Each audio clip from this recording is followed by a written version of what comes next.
What if I told you the most powerful man in the world just made a move so shocking? It's being called the start of a new American Civil War?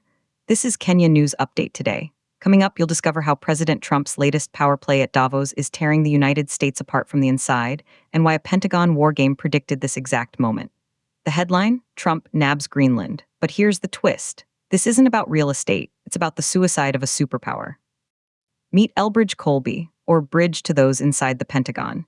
He's the Undersecretary of Defense for Policy, the man setting U.S. defense strategy right now.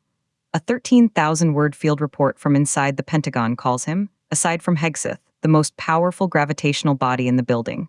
And he published his playbook years before taking office. He is executing it now. But here's what nobody's talking about. While Trump stunned the world by saying, "I don't know," when asked if he needs to uphold the Constitution, his administration was quietly triggering a chain reaction. The Greenland gambit at Davos did major damage to alliances. Europe and Canada, by way of Mark Carney and Macron, announced reorientations toward China. And then, something shocking happened. Experts who ran simulations on how civil wars start are now warning that the exact scenario they war-gamed is playing out in real time. The University of Pennsylvania ran a simulation to predict an American Civil War. It gave the exact moment we are in right now. Their scenario? A federal operation spiraling into state versus federal force. And they warn Minnesota is exactly what it looks like. Here's the part that will blow your mind. Some analysts say Trump's move, while crazy, might work in America's long-term favor. Why? Because it helps rupture NATO and the EU. The more the transatlantic mafia and deep state can be hobbled, the weaker the American deep state becomes. It sources its power from the European arm of the cabal.